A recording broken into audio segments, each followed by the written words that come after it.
I only have Chazz Palminteri, ladies and gentlemen. Wonderful to have you in studio here for A Bronx Tale. Oh, thank you. This is so many other films, The Usual Suspects, you name it, you've been in it.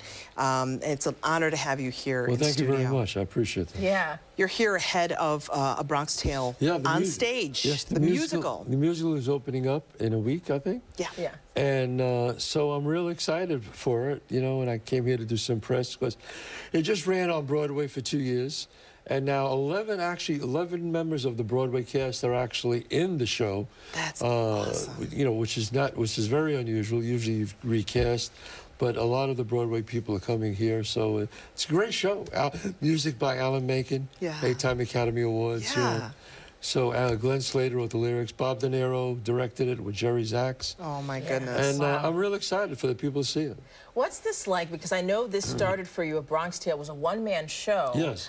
Turned into a movie. Yes. Broadway musical. And seeing it in this version, what can people expect? Can we expect similarities, obviously, from the movie, or will Well, there are some similarities, but I was able to really talk more about my relationship with my dad and Sonny Moore in the musical.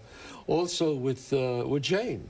I was able to talk about my relationship with Jane, the black girl, because it was important for me to flush it out even more in the musical, especially when you do it with song. Yeah. You have a great scene, and then all of a sudden, music takes it like to another level. I was going to say, because when you think of it, you know, in a movie or even in a drama without music, you know, you rely on the words, right? But in this case, you've got the music to, like you said, elevate it. Elevate it, and when you have a great song elevating a great scene, it becomes classic. Does the music, and does this stay true to that 1960s era? Okay.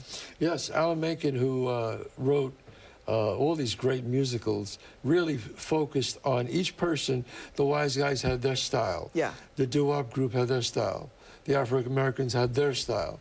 And so the musical is a collage of all these different styles of music. The story itself it's about your life, right? Yeah, my real name is Colodro. Colodro, and I remember never heard that name before until the movie. It's very Sicilian. Anybody named Colodro is Sicilian. Yeah, okay. That's stone cold Sicilian. So you knew a guy like you, the character you played in the movie growing up, right? Sonny, yeah. I was 9 years old. I was almost 10. And I was sitting on my stoop, and these two cars were like, one guy backed in, the other guy went in front of him. They were fighting. They got out of the car. I thought they were fighting over a parking space because it was right in front of me. And then one guy got out with a baseball bat, smashed the window of the guy in the back, trying to sneak in. And then the other guy, then he went to hit him again. I thought he was going to kill him. And then a friend of this guy came over and shot the guy with the bat right in the head. And I was standing there like, wow. Wow. I mean, 5 feet away. And then he kind of turned and he looked at me, and I looked at him, and we stared at each other. And then he just walked back into the bar, and I was like... Boy, and then my father grabbed me. I heard my father ran down the steps, grabbed me by my arm, dragged me upstairs. And then the cops came, and they said, the kid was there, the kid was there. And I said, I didn't see nothing. Wow. And I refused to finger Sonny out. And the next day he saw me, and he looked at me, and I looked at him, and it was like, I know that you know that I know. Yeah. And that's how we became friends. Wow, so he kind of took you in. Kind of took me in. He was like a second father. Like a second father, but always, what makes the story different is that he told me exactly what my father told me. Right. He didn't want me to be a wise guy. He didn't want me to go bad. Right. He wanted me to go to school and do good. But you were enamored of his lifestyle. I was enamored by his lifestyle. That's correct. Wow. And my father knew that. And he says, it doesn't matter what he says. You'll be influenced by that lifestyle. I'm telling you. And he was right. Anyone watching this, no matter their background, can relate, right? You don't have to be Italian to get it. You don't have to or be from the Bronx. We all have those people in our lives, the parents that tell us to do right. It's a cautionary tale about the saddest thing in life is wasted talent. It's about racism.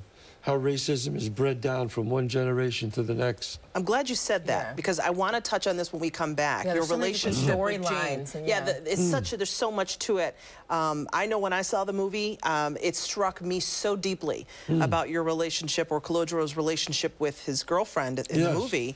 And I know Alexis felt the same way, having families that are, you know, can relate to that background in the 1960s. And I was, as I told you, I thought about my own parents, you know, what it was like, you know, dating each other in a time when people would look at them funny, you know, for being different. So we'll get a chance to talk a little bit about that coming up next. Yeah, let you know how you can get tickets too. Awesome. When we come back though, we got to take a break and Marty's got to talk about weather. Don't miss this show, folks. We're going to talk more with Chazz Palminteri coming up.